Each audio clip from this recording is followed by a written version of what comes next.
नमस्कार मेरे सभी साथियों को, स्वागत है आप सबका हमारे इस YouTube चैनल पर जिसका नाम है जेपी नर्सिंग गाइडर। मेरा नाम है प्रेश शर्मा और जैसे हमने आपको वादा किया था कि पेपर को कैसे अटेम्प्ट करना है वो हम आपको ज़रूर बताएंगे। जितने भी प्रायोरिटी बेसिस पे इम्पोर्टेंट पॉइंट्स होते हैं कि हमने कैसे पेपर अटेम्प्ट किया था, जितनी भी मेरी पूरी टीम है उन्होंने कैसे अटेम्प्ट किया था, उसके मेजर पॉइंट्स हम आपको बताएंगे। तो वो समय आ चुका है दोस्तों जिसको आपको इतना टाइम से इंतज़ार था कि नॉर्सेट कैसे देंगे। जितनी प्रिपरेशन थी, जितनी पढ़ाई थी, वो सब आपने कंप्लीट कर चुके हैं। अब आपको रेस्ट करना है और कल पेपर बिल्कुल सही तरीके से देना है। तो आज की मैं इस वीडियो में बताऊंगा कि कैसे कैसे आपको जो क्वेश्चंस होते हैं वो अटेम्प्ट करने हैं, और मैं आज आपको बताऊंगा कि आपको कितने अटेम्प्ट्स में पेपर अपना पूरा सॉल्व करना है, टाइम ड्यूरेशन को ध्यान में रखते हुए और नेगेटिव मार्किंग कम से कम करते हुए, और कितने क्राइटेरिया होता है क्वेश्चन को अटेम्प्ट करने का, कि कितने सर क्वेश्चन अटेम्प्ट करें हम।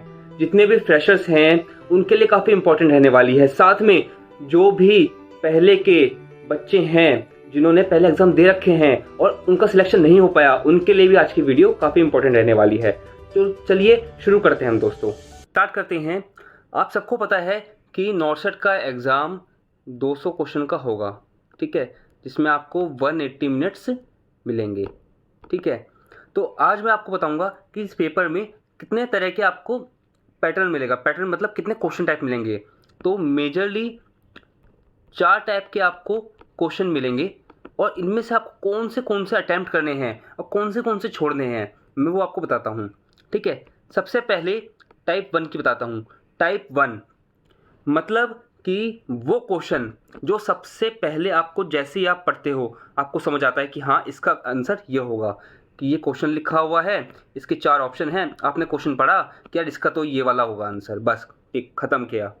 ये सबसे पहला 1 टाइप होता है। दूसरे टाइप के वो क्वेश्चन होते हैं जैसे कि मतलब जिसमें हमें क्वेश्चन लिखा हुआ है ABCD, 4 ऑप्शन हैं और इसमें लगता है कि यार A भी हो सकता है या फिर C भी हो सकता है ना। तो ऐसे वाले क्वेश्चन अटेम्प्ट करने चाहिए, क्योंकि ऐसे वाले क्वेश्चन जब अटेम्प्ट करते हैं ना तो इसमें 50% या उससे ज़्यादा चांस होता है कि ये करेक्ट हो जाते हैं, तो इसमें रिस्क लेना बनता है। तो और ज़्यादातर A और C में जब भी हम सोचते हैं ना कि एक ऑप्शन ये वाला करेक्ट होना चाहिए, हमारा जो माइंड सबसे पहला आंसर बोलता है, हमेशा ज़्यादातर 99% वही सही होता है, ठीक है। तो वैसे वाले अटैम्प्ट करने चाहिए। 2 टाइप मैंने आपको बता दिए। तीसरे टाइप होते हैं वो क्वेश्चन जिसमें आपको ऑप्शन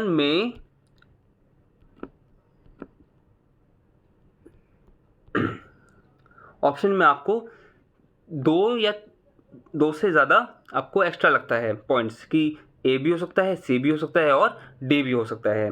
तो ऐसे जो क्वेश्चन होते हैं ना, ये थोड़े होते हैं रिस्की वाले, तो इनको हमें सेकंड अटैम्प्ट में करना चाहिए। मैं आपको अटैम्प्ट बताऊंगा कितने आपको अटैम्प्ट करने हैं, ठीक है। तो ज़्यादातर इसको सेकंड अटैम्प्ट में करो क्योंकि इसमें टाइम कंज्यूमिंग होता है। या तो आप इसको एलिमिनेशन मेथड से कर लो, ठीक है, एलिमिनेशन मेथड से कर लोगे तो और बेहतर है, बट अगर इसमें टाइम कंज्यूम हो रहा है तो हमें इसमें आगे बढ़ जाना चाहिए। और चौथा टाइप होता है वो तो बिल्कुल कर ही नहीं सकते, कि है ना, जिसमें हमें क्वेश्चन देख के ही कितना पढ़ लिया हमने बट उसके हमें कुछ समझ ही नहीं आता। हमने एलिमिनेशन भी कर लिया, सारा यूज़ कर लिया अपना थ्योरी, बट नहीं आ रहा, नहीं पढ़ा हमने या भूल गए, दिमाग में आ नहीं रहा, तो वो क्वेश्चन बिल्कुल नहीं करने हैं, ठीक है। तो मैंने आपको कौन सा बताया। सबसे लास्ट वाला जो बिल्कुल नहीं आते हैं उसको बिल्कुल अटैम्प्ट नहीं करना, क्योंकि नेगेटिव मार्किंग इसमें सबसे ज़्यादा जाएगी। और तीसरा वाला जिसमें हमें 2 या 2 से ज़्यादा ऑप्शन करेक्ट लगते हैं, वो वाले भी नहीं करने हैं। हाँ, इनमें से आप कुछ पोर्शन कर, जैसे कि 20 से 30 अगर ये क्वेश्चन आते हैं ऐसे वाले, 40 भी आते हैं, तो इनमें से आप 10 से 15 20 कर सकते हैं, मगर मेजॉरिटी में इसको ज़्यादा नहीं करने हैं क्योंकि इसमें रिस्क फैक्टर ज़्यादा होता है। और दूसरे वाले जो मैंने आपको बताया, पहला और दूसरा, ये आपको अटैम्प्ट करने ही करने हैं, क्योंकि इसमें ज़्यादातर जितनी भी आप स्कोरिंग अपने मार्क्स कर सकते हो इन क्वेश्चंस में ही करते हो, ठीक है। अब हम पैटर्न आगे बढ़ते हैं कि कितने एग्ज़ाम हम कितने क्वेश्चन कर लें, ठीक है। तो अगर आपको नॉर्मल क्राइटेरिया बताऊं मैं, कि नॉर्सेट का जैसे तो हर बार अलग एग्ज़ाम का लेवल होता है, चाहे मीडियम हो चाहे हार्ड हो, उसके हिसाब से क्वेश्चन अटैम्प्ट करना बनता है। मगर एक नॉर्मल क्राइटेरिया बताऊं आपको तो 150 टू 180 सिलेक्शन के लिए जो होता है ना, ये क्राइटेरिया है कि इतने क्वेश्चन तो आपको अटैम्प्ट करने ही हैं।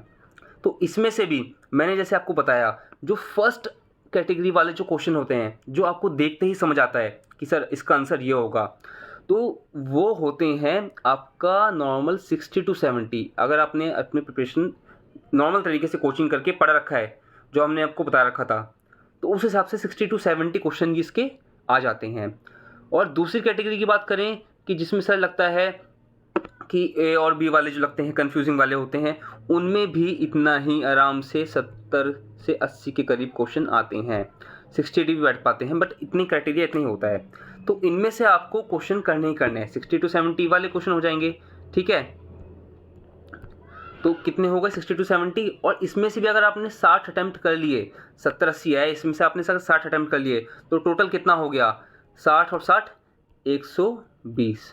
120 से लेके 130 तक आराम से इन दोनों में से फर्स्ट और सेकंड जो कैटेगरी है इसमें से ही आपके आ जाएंगे, क्वेश्चन अटैम्प्ट हो जाएंगे। अब बाकी बचे 30 से 40 क्वेश्चन, वो कैसे अटैम्प्ट करने हैं, वो कौन सी कैटेगरी से अटैम्प्ट करने हैं। तो अब नेक्स्ट की बात करें ना, देखो फर्स्ट कैटेगरी मैंने आपको बता दिया कौन सा जो बिल्कुल परफेक्ट होता है, 100% आपको लगता है कि ये सही है ना, और जिसमें दूसरे वाले जिसमें 50-50% चांस होता है कि ए भी सही हो सकता है, बी भी सही हो सकता है, जो आपको लगता है, मगर इसमें हमें अटैम्प्ट करना ही है।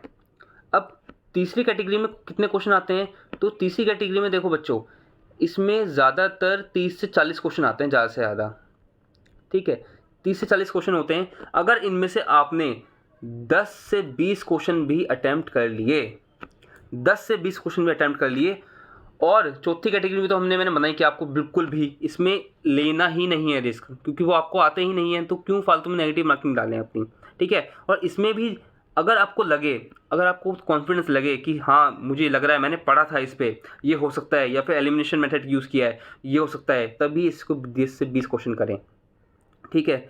ज़्यादा भी कर सकते हैं, कैलकुलेटेड रिस्क ले सकते हैं उसमें, ठीक है। तो अब आपका कितने क्वेश्चन हो गए आपके, है ना, आपने 120 से 130 फर्स्ट और सेकंड कैटेगरी में किए, प्लस अब 10 से 20 आपने इसमें कर दिए, तो आराम से ये 140 से 150 ये पहुंच गया है। अब बाकी बचे नॉन नर्सिंग के 20 क्वेश्चन। नॉन नर्सिंग के जो 20 क्वेश्चन हैं उसमें से अगर आपने 10 से 15 भी अटैम्प्ट कर लिए, तो आपका क्राइटेरिया कितना रहा, आपका क्राइटेरिया हो गया 160 to 170 के बीच में, आराम से हो जाएगा, ठीक है। इनमें से हो सकता है, मैं बोल रहा हूँ कि आपने सिर्फ 20 अटैम्प्ट, हो सकता है कुछ बच्चे 35 पे अटैम्प्ट कर लें, या फिर जो दूसरे वाले मैंने बताया था इस वाली कैटेगरी में कुछ बच्चे पूरे के पूरे 80 भी अटैम्प्ट कर लेते हैं, है ना। तो उससे जो आपका क्वेश्चन होते हैं, जो नंबर्स क्वेश्चन बढ़ जाते हैं।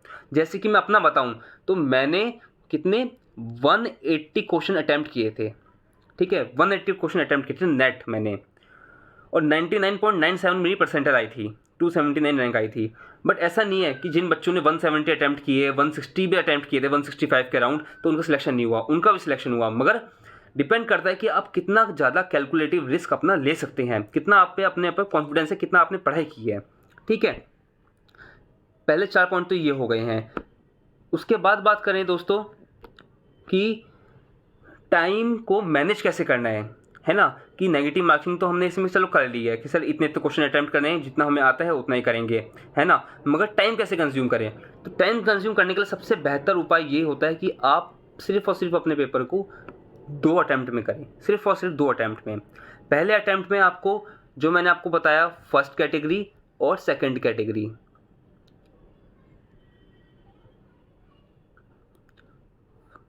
ठीक है, सेकंड कैटेगरी, फर्स्ट और सेकंड कैटेगरी वाले क्वेश्चन अटैम्प्ट करने हैं।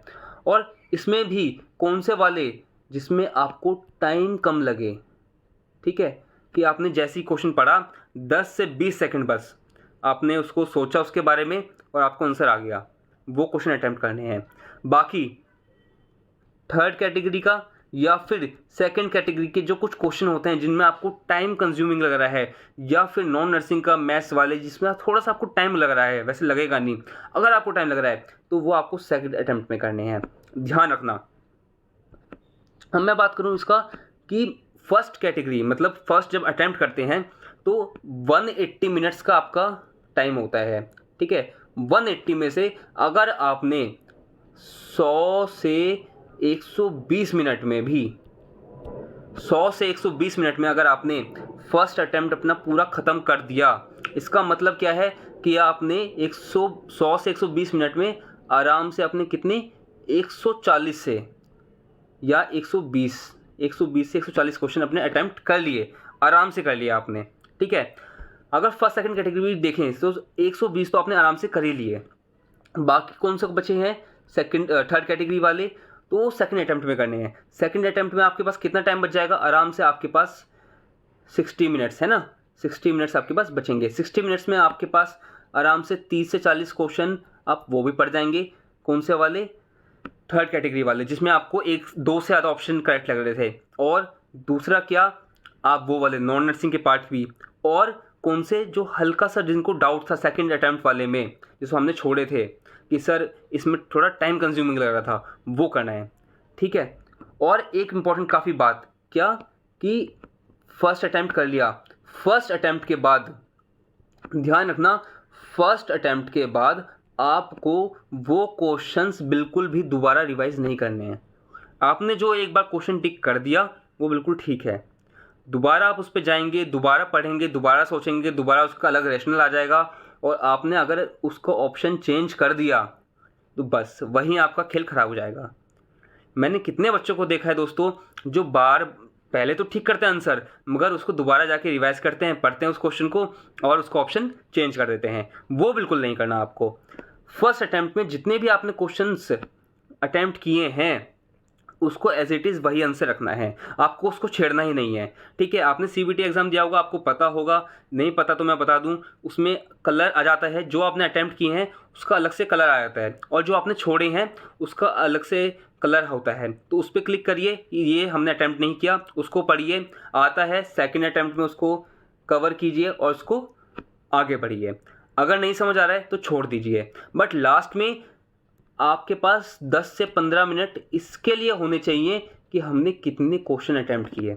अगर आपका 150 to 180 जो मैंने आपको क्राइटेरिया बताया, इसके बीच में अगर आपने क्वेश्चन हो गए हैं कंप्लीट और आपको लग रहा है कि इससे ज़्यादा मैं रिस्क नहीं ले सकता, तो आपको वहीं पे छोड़ देना है। मगर अगर थोड़ा बहुत रिस्क अगर आप अपने कॉन्फिडेंस है ले सकते हो तो ज़रूर लीजिए। ठीक है, क्योंकि उससे आपका जो सिलेक्शन का जो परसेंटेज होती है ना वो बढ़ जाएगी।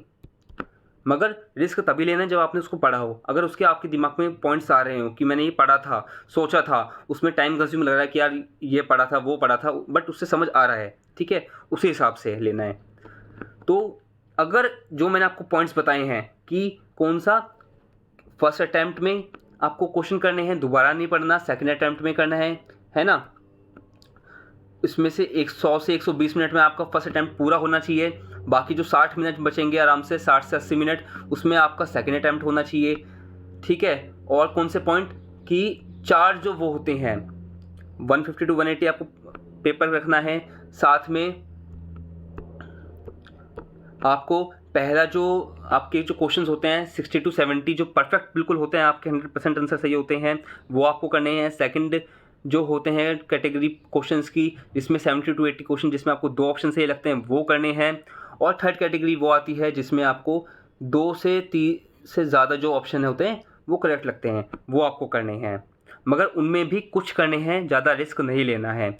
इस हिसाब से जो मैंने दोस्तों आपको बताया है, तो आप बड़े अच्छे तरीके से एग्ज़ाम देंगे। मैं आपको पहले ही बता रहा हूँ, आपके एग्ज़ाम बहुत अच्छा जाएगा, बट अपने पे कॉन्फिडेंस रखिएगा। उम्मीद है दोस्तों आपको ये वीडियो समझ आई होगी।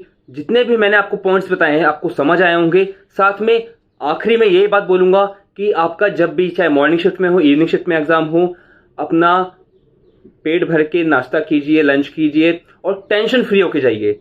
अपना कॉन्फिडेंस रखिए कि आपने जो पढ़ा है वो बिल्कुल ठीक पढ़ा है। ठीक है, अगर आपको ऐसा लगे कि सर मैं भूल रही हूँ, मैं भूल रहा हूँ, सर कुछ आ नहीं पा रहा, काफ़ी बच्चों के मैसेज आए थे मेरे पास कि सर प्लीज़ बताइए क्या करें, तो आप अपने पे कॉन्फिडेंस रखिए। आपने जो पढ़ा है आपका सबकॉन्शियस लेवल पे वो हमेशा दिमाग में रहता है, अपने माइंड में। ठीक है, जब हम एग्ज़ाम करते हैं तो वो हमेशा अपने आप ही आ जाता है। जैसे मैंने आपको पहले बताया कि आपको क्वेश्चन का आंसर टिक करने के बाद उसको चेंज नहीं करना है। ठीक है, क्योंकि फर्स्ट अटेम्प्ट में जो भी हम आंसर को टिक करते हैं 100% हमेशा वही ठीक रहता है। ठीक है, इस चीज़ को ध्यान रखिएगा। साथ में कॉन्फिडेंस बता दिया, टेंशन मत लीजिएगा, और जो होगा अच्छा होगा। ठीक है दोस्तों, धन्यवाद।